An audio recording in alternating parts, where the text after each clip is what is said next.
नमस्कार दोस्तों, target with PS Parihar channel में आपका स्वागत है। सुबह की इस वीडियो में ऐसी सूचनाएं होती हैं जो विभिन्न समाचार पत्रों पर छाई हुई होती हैं और विद्यार्थियों के लिए आवश्यक होती हैं। तो आइए शुरू करते हैं और देख लेते हैं कि आज के समाचार पत्रों में ऐसी कौन-कौन सी सूचनाएं हैं। तो वीडियो को जल्दी से लाइक कर दें, शेयर कर दें और जिन छात्रों ने चैनल को अभी भी सब्सक्राइब न किया हो तो जल्दी से सब्सक्राइब कर लें ताकि आप लोगों को भी इसी प्रकार की ऑथेंटिक अपडेट सबसे पहले मिलती रहे। आगे बढ़ने से पहले हम लोग बात करेंगे एलटी ग्रेड की बेस्ट बुक की।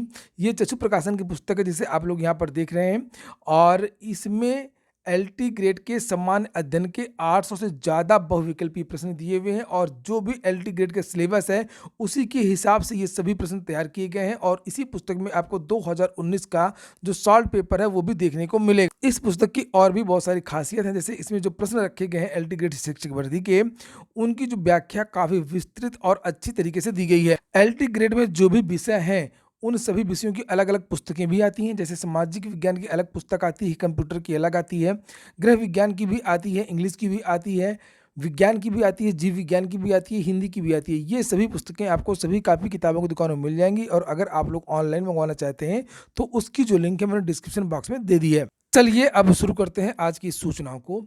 और यहाँ पर देखिए लिखा हुआ है कि यूपीपीएससी 962 पदों की अधिसूचना जारी। ये देखिए लिखा है, प्रदेश में 962 आयुर्वेद चिकित्सकों की भर्ती होगी। इसके लिए आयुर्वेद निदेशालय की ओर से भेजे अधियाचन के क्रम में उत्तर प्रदेश लोक सेवा आयोग ने अधिसूचना जारी कर दी है। इन चिकित्सकों को सामुदायिक स्वास्थ्य केंद्रों पर तैनात किया जाएगा। इससे ग्रामीण इलाके की चिकित्सा व्यवस्था में सुधार होगा। प्रदेश में आयुष मिशन के तहत आयुर्वेद चिकित्सा को बढ़ावा देने के लगातार प्रयास हो रहे हैं और इसी के तहत 50 बेड के आयुष अस्पताल खोले जा रहे हैं। प्रदेश में आयुर्वेद चिकित्सकों के 1678 पद सृजित हैं। निदेशालय ने इनमें से रिक्त रहे 962 पदों के लिए आयोग को अधियाचन भेजा था। महानिदेशक डॉक्टर एसएन सिंह ने बताया कि भर्ती होने से विभाग में चिकित्सकों की कमी जो है वो दूर हो जाएगी। इसके बाद में उत्तर प्रदेश लोक सेवा आयोग की कुछ और भी सूचना है, जैसे यहाँ पर लिखा, एक सवाल के 3 जवाब, उत्तर कुंजी पर विवाद। अभी हाल ही में उत्तर प्रदेश लोक सेवा आयोग की 5 तारीख को परीक्षा हुई थी आरओ एआरओ की और उसमें बहुत सारे प्रश्न गलत थे। एक प्रश्न तो ऐसा है जिसके बहुत सारे जवाब हैं, इसके बारे में भी मैंने बताया था, एक अलग से वीडियो बनाया था कि कौन कौन से प्रश्न गलत हैं। और यहाँ पर चर्चा की गई है कि एक प्रश्न आया था डी सीरीज में, प्रश्न संख्या 25, पूछा ये गया था कि ब्रिटिश भारत में सैन्य बल पर केंद्रीय राजस्व का कुल कितना प्रतिशत व्यय होता है। इसके 4 विकल्प दिए गए हैं, जिसमें से 40%, 45%, 50% और 55%। इनमें से कोई भी एक विकल्प सही होना चाहिए। अभ्यर्थियों के अनुसार 3 पुस्तकों में इस सवाल के 3 अलग अलग जवाब दिए गए हैं। विपिन चंद्रा की किताब में लिखा हुआ है 52%, बी एल ग्रोवर में लिखा है 33% और एक अन्य पुस्तक में लिखा है 40%। अभ्यर्थियों ने आरओ एआरओ की परीक्षा में पूछे गए 10 से 12, ये देखिए लिखा हुआ 10 से 12 प्रश्नों को विवादित बताते हुए अपनी आपत्तियां दर्ज कराई थी और अभ्यर्थियों ने साक्ष्य सहित अपनी आपत्तियां भेज दी हैं। तो बहुत सारे सवाल थे, एक गाय वाला भी था, थारपरकार वाला था और एक ये वाला क्वेश्चन था और एनर्जी को लेकर के एक सवाल था कि किसका कितना कितना प्रतिशत है।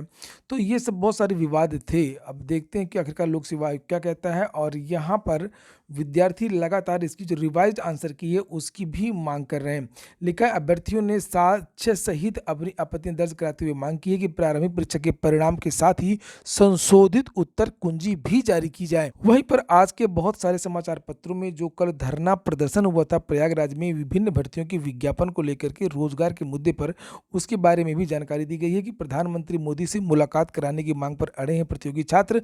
प्रदेश में 5 लाख रिक्त पदों को भरने, गरिमापूर्ण रोजगार की गारंटी, पारदर्शी एवं भ्रष्टाचार मुक्त चयन जैसे मुद्दों पर युवा मंच के बैनर तले 110 दिनों से जारी आंदोलन में शामिल प्रतियोगी छात्र रविवार को बड़ी संख्या में सड़क पर उतर आए हैं और बालसन चौराहे पर धरने पर बैठे प्रतियोगी छात्र अड़े हुए थे कि प्रयागराज आगमन पर प्रधानमंत्री से उनकी मुलाकात कराई जाए। शाम को जिला प्रशासन के प्रतिनिधियों ने आश्वासन दिया कि सोमवार को उनकी मांगे प्रधानमंत्री कार्यालय के अफसरों के समक्ष रखी जाएंगी।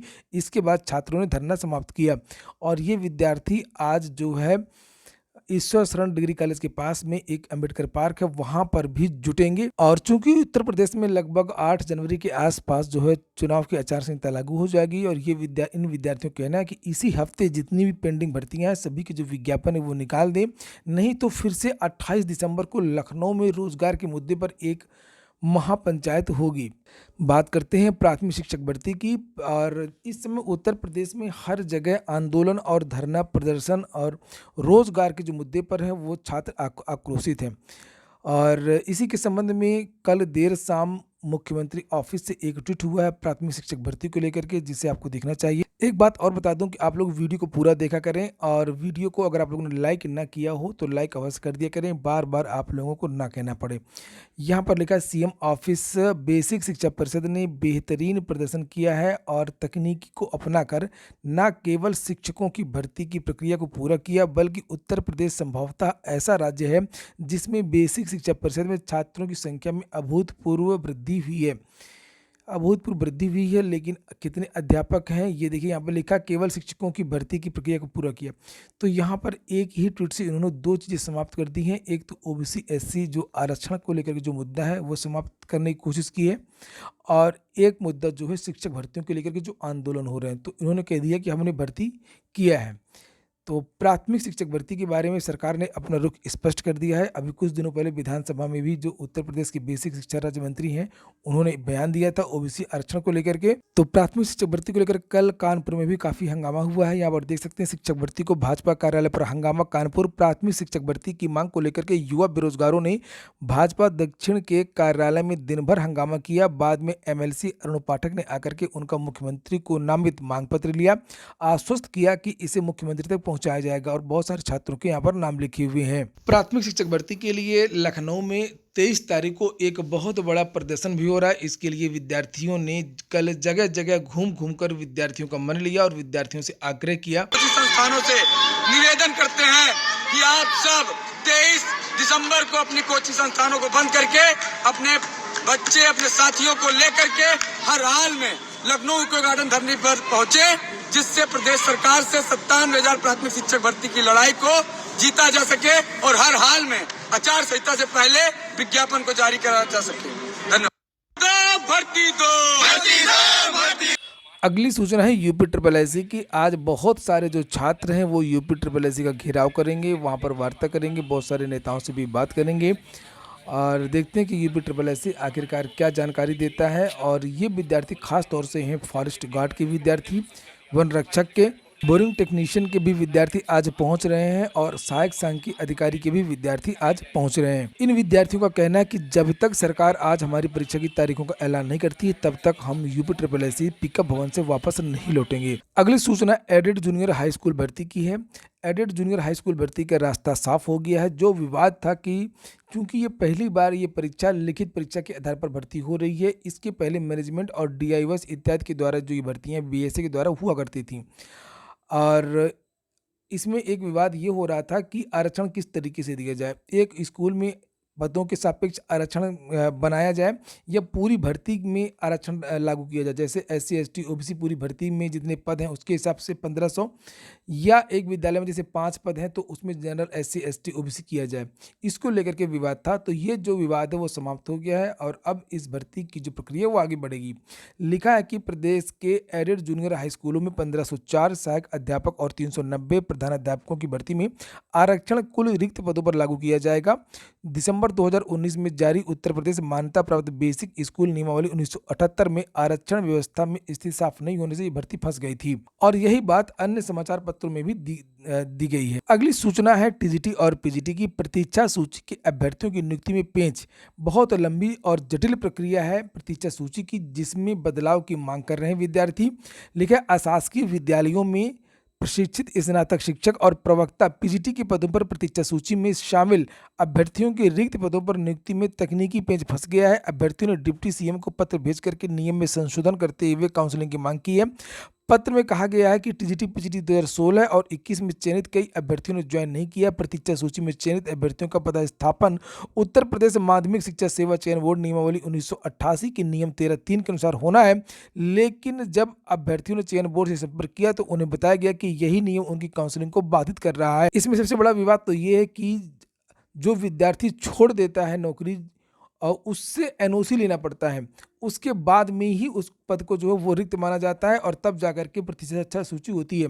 चयन बोर्ड की भर्ती में वैसे भी 5 साल लगते हैं, और 5 साल विद्यार्थियों को ये प्रतीक्षा सूची के लिए बैठना पड़ता है। तो बड़ी लंबी और उलझाऊ प्रक्रिया। इसके लिए विद्यार्थियों ने भी कुछ दिनों पहले बहुत सारे राजनेताओं को ज्ञापन भी दिया था।